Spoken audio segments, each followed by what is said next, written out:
Hello everyone, welcome back to the channel. Today, we're diving into one of the most significant and daring moves in the ongoing Ukraine-Russia conflict, Ukraine's bold assault on a strategic bridge connecting Russia to Crimea. This incident has sent ripples across the global stage, not just because of the military implications, but because of what it symbolizes in the broader context of this long and brutal war. In this video, we'll break down exactly what happened, why it matters, how it affects the war going forward, and what kind of response we can expect from both sides. So, stay tuned till the end to get a full understanding of this critical development. The attack took place on one of the most strategically important pieces of infrastructure linking mainland Russia to the occupied Crimean Peninsula. This bridge, often referred to as the Kerch Bridge or Crimean Bridge, is more than just a road and rail connection. It represents Russia's physical and symbolic control over Crimea, which Moscow annexed from Ukraine back in 2014. Since then, the bridge has been a crucial artery for the movement of troops, weapons, fuel, and supplies to Russian forces operating in southern Ukraine. For Kyiv, hitting this bridge is not just a military tactic. It's a statement of defiance and a demonstration of capability. According to reports, the attack was carried out using naval drones, unmanned, explosive-laden vessels remotely controlled by Ukrainian forces. These drones approached the bridge stealthily through the waters of the Black Sea before detonating beneath a key section of the structure.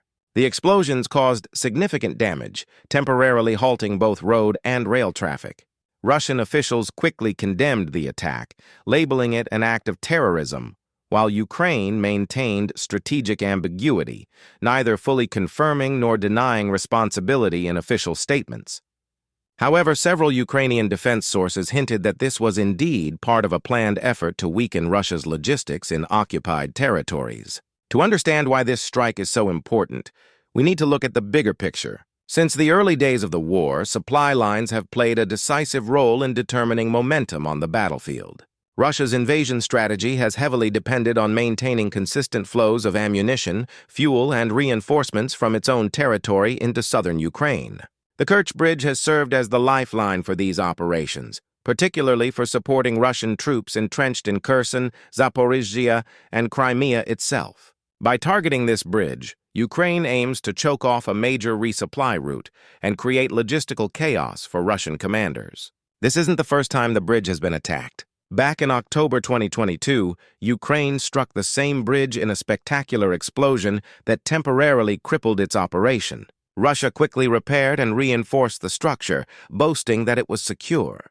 But this latest attack shows that Ukraine has refined its methods and improved its strike capabilities over time.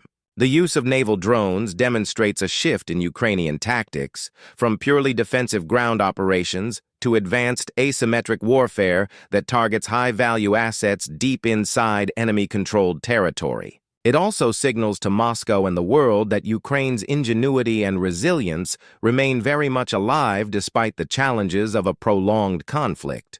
Beyond the military value, there's a deep psychological component to this operation.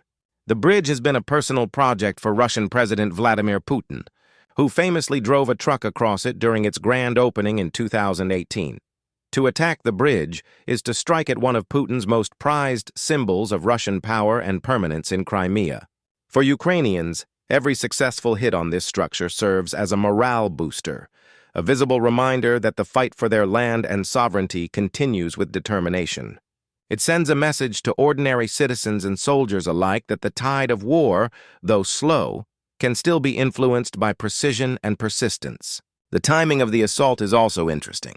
It comes amid growing international debate about military aid to Ukraine and fatigue among some Western allies. By pulling off a high-impact strike like this, Kyiv is likely hoping to reignite global attention and demonstrate that Western weapons, intelligence, and support are making a difference on the battlefield.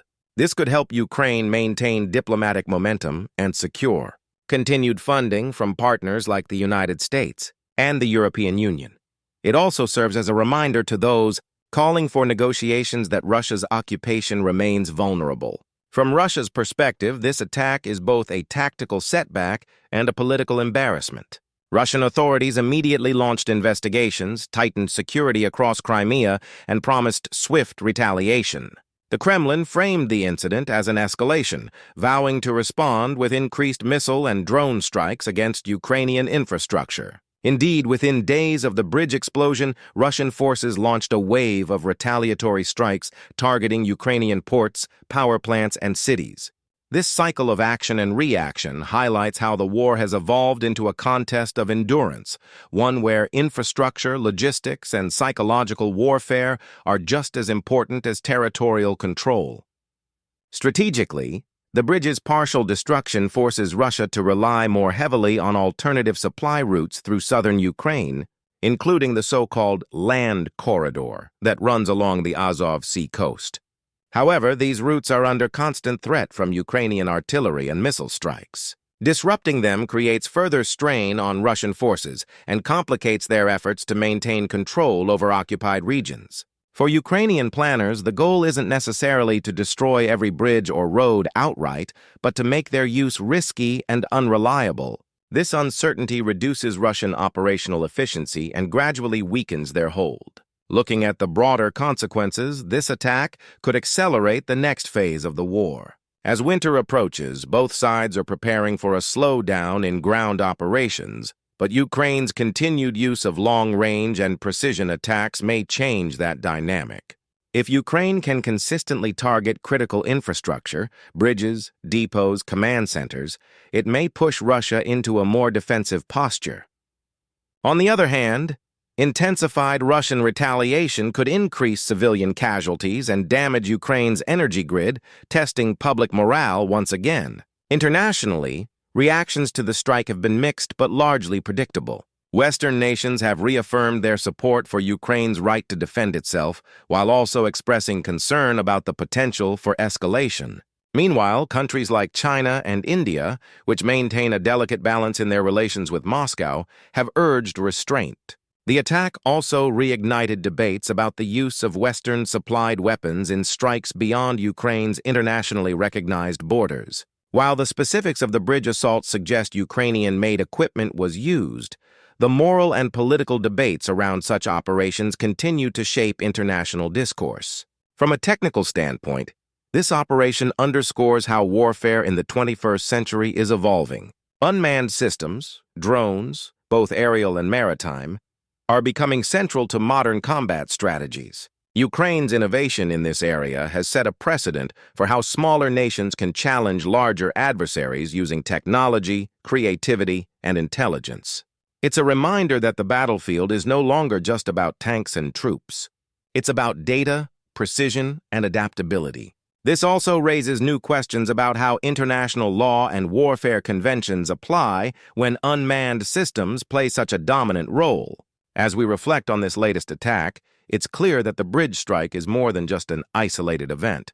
It's part of a broader narrative about resistance, adaptation, and the human will to fight against overwhelming odds. For Ukraine, every blow against Russia's infrastructure is a small step toward reclaiming sovereignty. For Russia, each attack is a challenge to its image of control and stability. And for the world watching, it's another reminder that this conflict is far from over, and that its outcomes will shape the global order for years to come. So what happens next? Much depends on how both sides respond in the coming weeks. Will Russia double down with harsher reprisals, or will it be forced to divert resources to rebuild and defend key routes? Can Ukraine sustain these high-profile strikes while maintaining defenses along a long and active front line? These are the questions analysts are now asking, and the answers will determine the trajectory of this war moving forward. One thing is certain: Ukraine's strike on the Crimean Bridge has once again shifted the balance of perception, proving that even in a war defined by attrition, bold and targeted actions can still make a massive impact. That's all for today's analysis. If you found this breakdown informative, make sure to like this video, share it with others who follow global events, and subscribe to the channel for more deep dives into the stories shaping our world. Thanks for watching, and we'll see you in the next one.